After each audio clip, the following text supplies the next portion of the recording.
approve your annual budget document. And so this, again, it isn't the criticism of you, but it's something that I think can be extremely divisive, the annual budget. Much of the division is based on just a lack of education or a misunderstanding as to what's in the budget. And so the point is to try to make this simpler to everybody involved and simpler to the public so they understand, and also to supervisors and to your management team. Not everybody digs spreadsheets, and that's what most small municipal budgets are. Page after page of spreadsheets and general ledger numbers. And unless you're an accountant yourself, you kind of glaze over and you say, wow, $6 million is a lot of money. Where in the heck is all this money going?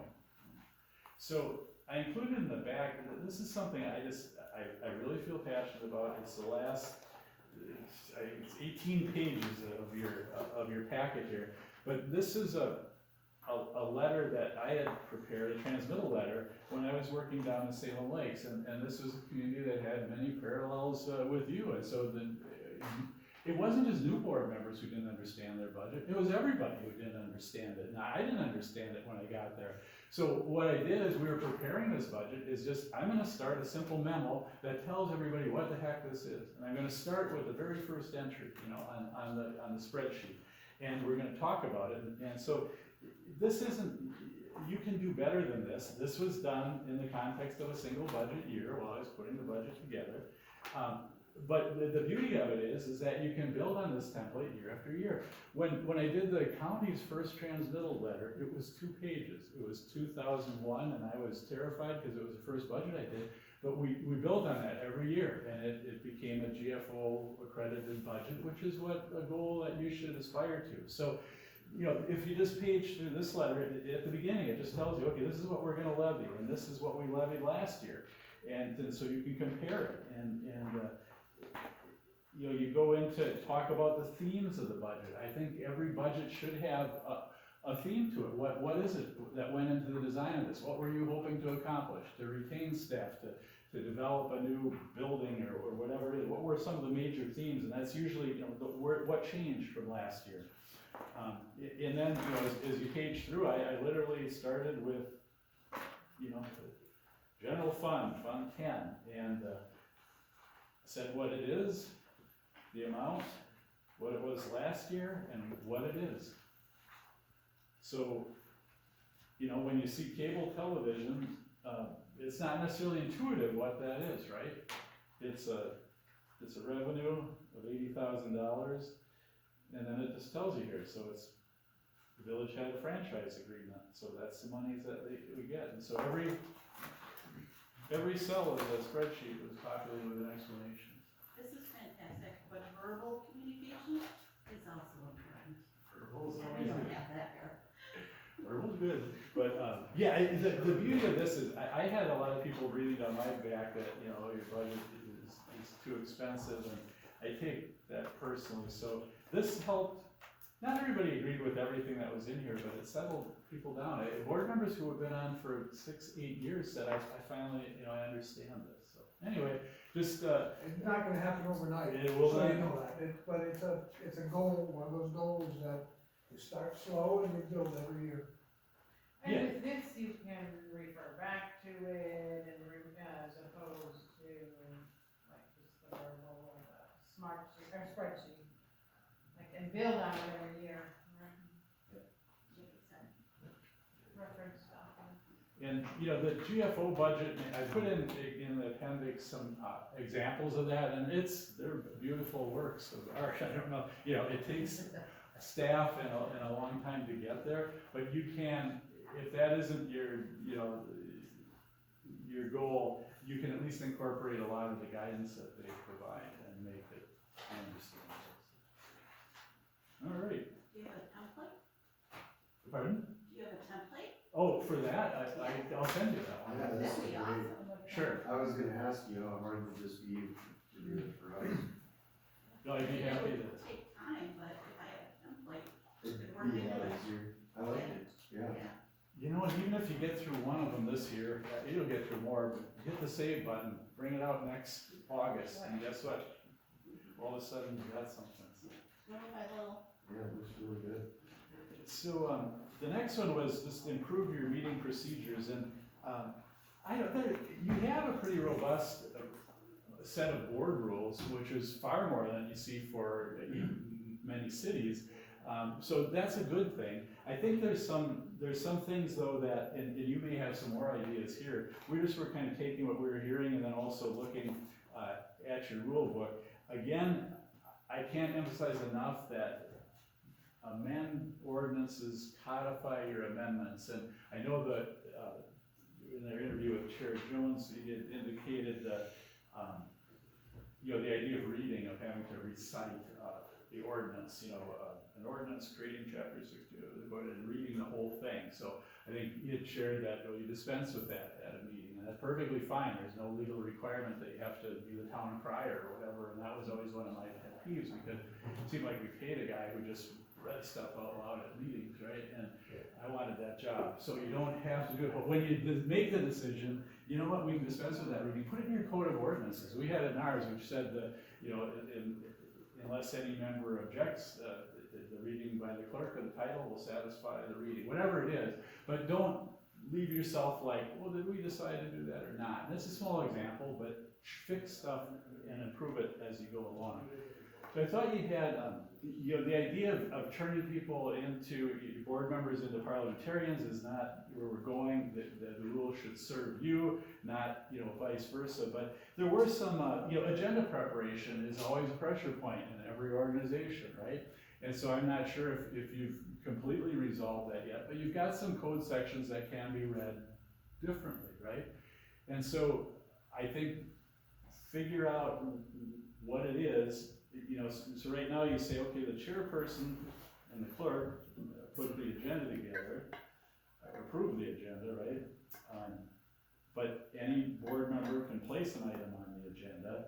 It raises the question of, if that process is working for you, great. If not, it was a big issue for us at the county, and so we just made very transparent, clear rules, and that was anybody could put anything on the agenda. It didn't mean the board had to deal with it or listen to it, but every piece of correspondence was referred to the board and announced. A letter from Chris Swartz objecting to his tax, letter from Doug Jones, whatever, and it would be received by the board and then referred either to a committee or dealt with by the board or placed on file, which means that the board didn't want to deal with it. So we allowed pretty much everything into the agenda with timetables and things. I don't know if that's an issue.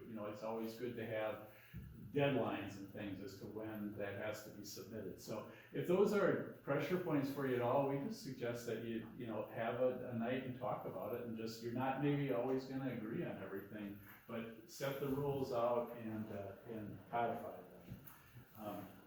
them.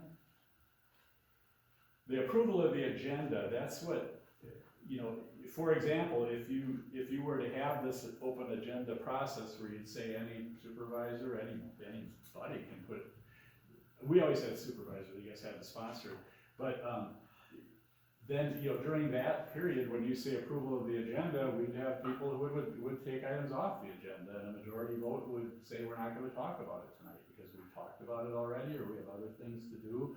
So it doesn't mean that you're, at least in Dave Bretl's mind, you have to be a captive audience, but you should at least, I think, have a very clear process and not have to put a person in a position to say, no, I don't, I'm gonna veto your item. Any thoughts on that, or is that going reasonably well? Want to talk about it now, or? I mean, we could. That hasn't been going very well, and I think we spent 4 months dealing with this, trying to get the ordinance updated properly. My opinion is we should, anybody can put something on, but then between the clerk, we also have the clerk, myself, and the attorney look at it. So between the three of us, we approve it. My personal view is, it's less embarrassing, less time consuming for people if they're gonna come in and present to know up front, rather than come to the meeting prepared and then we eject it by a majority vote. But, I mean, if that's where we wanna go with it, that's fine with me.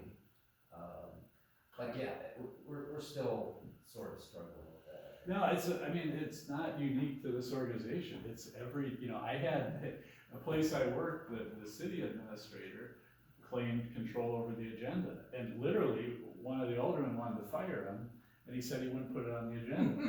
Right? So, he would control, and that is a true story. So he, the person who controls the agenda, it's really important. I tended to like, rather than have to get into content, and your point is very well taken, Chair, which is, it's terrible to be invited and then sit there and then have the board say, well, you can't even speak, because then I just wasted my whole evening. I've done that already. I had one place that a board member invited me to talk about, well, we need to have county administrators, and the board chair didn't want it, so he said, you've got 1 minute, that was, and I traveled to go there. So, sometimes, hopefully in time you get a sense of, or you can even communicate with each other, but if you're not at that point, just my own bias, I think it's very difficult to put one person in a position of saying, I'm not gonna allow you on the agenda. If you get the triumvirate, 3 people to agree, that's difficult too, How do you do that and not have a walking forum before a meeting? Well, you can talk to one other supervisor, right, so, and you can talk to your chair if that's, and just get it, bounce it off of him, what would you do if, and sometimes people, there's disagreement about that, and they wanna make a point. We had that happen with some frequency where a supervisor would put an item on the agenda, and we had maybe talked about it 4 other times, and someone would say, we've done this, we're not gonna talk about it tonight, and move on. But my own bias is to cast a wider net, put marketplace of ideas, but that doesn't mean that you have to all listen to it. Are you talking about,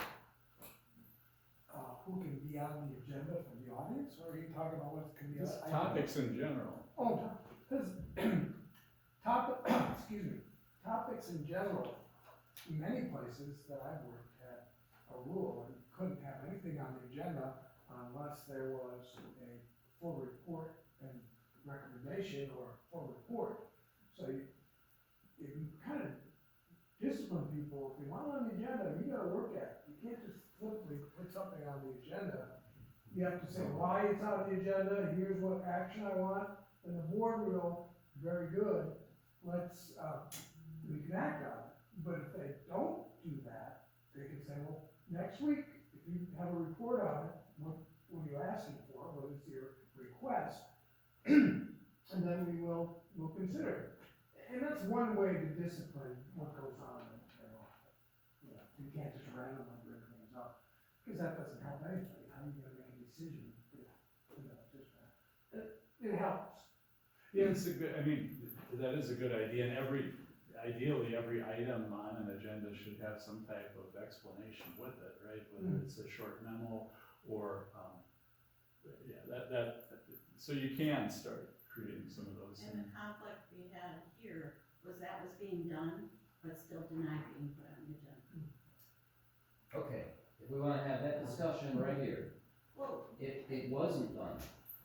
I was supposed to see a memo with that agenda for approval, okay? I never saw the memo, never showed up, until I denied it 3 times, and then the attorney agreed with me. So, I really prefer not having the public display of all this, but if that's what you want, we can do it. I'm here, I can discuss it, everybody should know what's going on. It's difficult. It is hard, I never had to be in that position, but, I don't know, Chris, I like your idea, accompany with a memo, We used to not have to have anything, I don't believe. No, we did not. You just put it on the agenda, and then it was Right. decided whether or not it would be on there.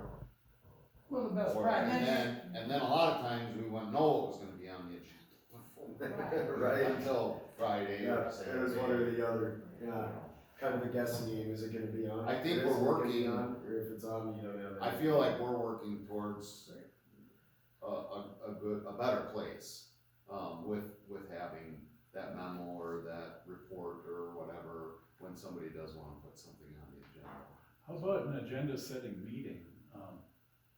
It's extra meetings. I but think we have enough meetings. Well, I mean, it was probably the most important thing we did at the county, because it was, we sat down and said, what's gonna be on the agenda, and had it out. I mean, it helps to have people together to talk about. Well, I think the board Doesn't the participated in that. chair- Sure. Doesn't the chairman and the clerk and the attorney have that meeting now? We do not, we email, that's not Oh. meeting. Oh, I thought you guys came together. No. That would be, Conversation would be huge. oh, thank you. That would be, and again, it's other people's time that I'm donating here, but there is a difference. Doing that agenda setting meeting, I think in person is really important, or even on Zoom or something like that. We had, it was basically, the whole board would show up, it was committees that we did, but we would talk through each item, and sometimes, why is this on? And oftentimes it could be talked out right there. It was noticed, the meetings were agendized, nobody attended because they weren't interested, because we weren't talking about the substance of it. But that would be a tangible thing that you could try for a month, it's just, let's get together. I'm not suggesting the whole board has to get together and do it, although you could, because what you're gonna talk about is important. Or have that group of three, that would be fine, the attorney, the clerk, and your board chair, and just sit down and hopefully, reason and talk through things. How does that differ than committee of the whole? Well, committee of the whole would be your whole town board, right? Right. That, usually. But there, I understand the committee of the whole has less restrictive, it allows for greater discussion among the board members. Yeah, generally, I mean, Parliamentary. legally, there's not a difference, but committee of the whole is typically, done when you wanna have more of an informal, workshop kind of discussion. Oftentimes, it's even chaired by somebody else in a city, at least our council president would chair it, and the mayor would sit down. So you can do that. Committee of the whole would be great to talk about this agenda process, for example, or other. Committee of the whole, excuse me, I just went, I did 3.5 months in Summers as their interim administrator. It was my first experience with Committee of the Whole. And it worked really well. They had you had 4 meetings a month, unfortunately, but, the first one was Committee of the Whole workshop. The whole items were on there, and they would decide if they wanted to go put the stuff on the next board meeting.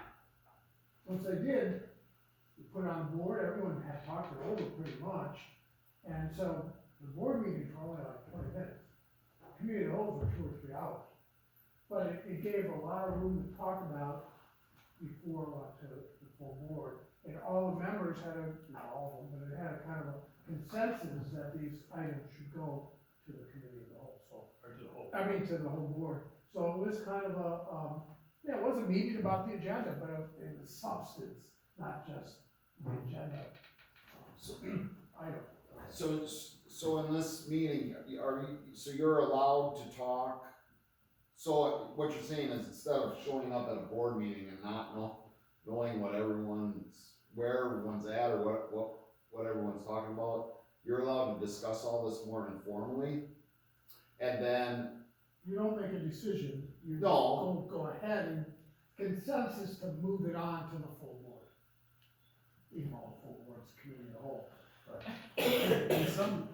And some places will have committees do that function, right? And I don't know how active your committees are, but for example, you can almost populate your board agenda automatically if you require everything come out of a committee of the whole or a committee to, as far as ordinance and resolution, those become like automatic, and then, you've got correspondence and things. So Yeah, committee of the whole though, you would, typically either run through the whole action items, like, and then get consensus, talk about it, speeds up your board meeting. You can ask, it's more informal, kind of give and take discussion, I think, generally speaking, so. Joe, I cut you off. I was told by the Wisconsin Towns Association that the towns do not do committees of the whole because they have committees. They have the ability to do committees. More like villages, cities, larger municipalities do that. So I was maybe misled on that.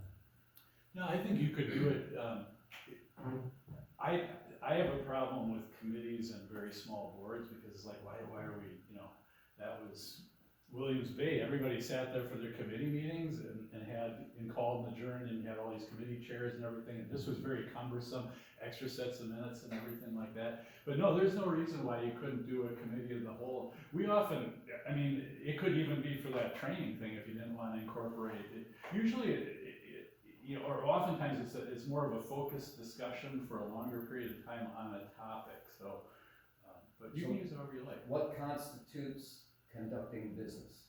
Because that's a big deal, because we talk about walking quorums by having interactions, in emails and different things. So what is that detail for what clarifies? Well, you're noticed as a regular meeting, so you could, it's gotta be a regular, open, public meeting with topics that you're gonna talk about. I would say the difference is you typically don't vote at the end of a committee of the whole. It's, you kind of let it sit and then you take it up at the board. I see. But it isn't open, it's basically a board meeting without Correct. voting. Yeah, exactly. Okay. So I guess maybe I'm leaving it, I appreciate everybody sharing their thoughts on this, and I didn't mean, I would bet if you did that agenda setting meeting in person next month, it's gonna make a big difference. I'll just say that, cause I was part of one of those, let's see, some of the other things, to think about, and this may not be a huge issue for you, for public comment, my bias was if it isn't an agendized item, to put that on at the end. So we had actually 2 public comment periods. One was for items appearing on the agenda. So if somebody's coming up and they've got their rezone or something like that, then you let them obviously make their pitch before they vote. But for non-agendized items, the problem was that we were, depending on the night, you could push your business meeting off for 2 hours or something like that. So, get your business done first, right? And then it's not like you're not interested and you'll listen to them, but you need to be sharp and have your focus on what you wanna do first, I think. So anyway, that's small. We previously had 2 public comments, but it was just both noticed as public comments, and it was just people talking about the same thing in both. Yep. So it was just making it that much longer, and they were given 3 minutes or 4 minutes? 3 minutes at each. Per time period. So then it was just rehashing the same thing before and after the agenda, So we have to set it on the agenda, that this is for agenda-oriented Yeah, things first, and then anybody can speak at it. and it worked out well. And it was a double-edged sword, because when we chose to put the public comments at the beginning of the meeting versus the end of the meeting, you're either speaking about things upcoming on the agenda, or you're speaking after things have been approved, for instance, if you only have 1 public comment period. But with that said, many school districts limit the time frame for public comments. People sign up when they come into the meeting, and there's 30 minutes for public comment. You may or may not get to speak if someone has taken their full amount of time. If someone's taken less, we can get that many more people speaking. So that's something else that we've talked about in the office, is setting a actual time frame of 30 minutes or something such as that. But I think that's something for the board to And my only discuss. problem with that is when you had the first 28 minutes were with speakers who wanted to legalize pot, you know, and it's like, we can't do that, sorry, to let you. Well, they know. probably want to get here first and sign up Well, first. but, you know, that was, but to your point, you can time limit, I mean, that's appropriate. It's hard when it's a group and, you know, maybe if you do 2 minutes per speaker or something like that. But if you have those, they need to be enforced, cause, you know, you can't, once you start fudging, so they gotta be enforced. And we just ended up, over time, it used to be, you know, people would come to these meetings real focused, and in the last few years, it was like, man, I mean, you're talking about stuff that we can't even do anything about, you know? And I just really resented in having everybody sit there and, Well, I would say in our community, they're very focused on what they want to talk about. well, that can be good or bad. Was your, when you had the public comment, did you have, because most communities, the chair, the president, the mayor,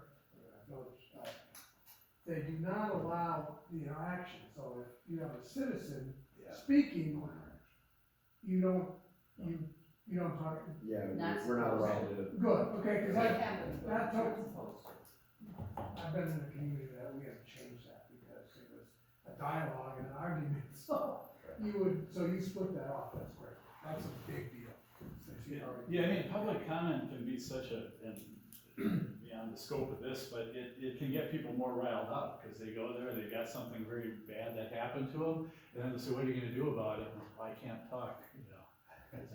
Can't answer it. It's hard, yeah. You know, so I've also, you know, encouraged people to put their, in writing, or, you know, so we can get it on an agenda, or sometimes you can say, we'll put it on next month's agenda, but if you do that, you know, consider that, if you're doing okay, time limiting speakers is perfectly fine. Once per speaker is more than enough sometimes, you can have a rule like that. You can have people fill out a card when they come in, so you know whether it's an agendized or not agendized item. All those things I think can, you know, you're all, you know, giving up your evenings and time, so make sure you get your business done first, I guess is what I'm saying. All right, 9 is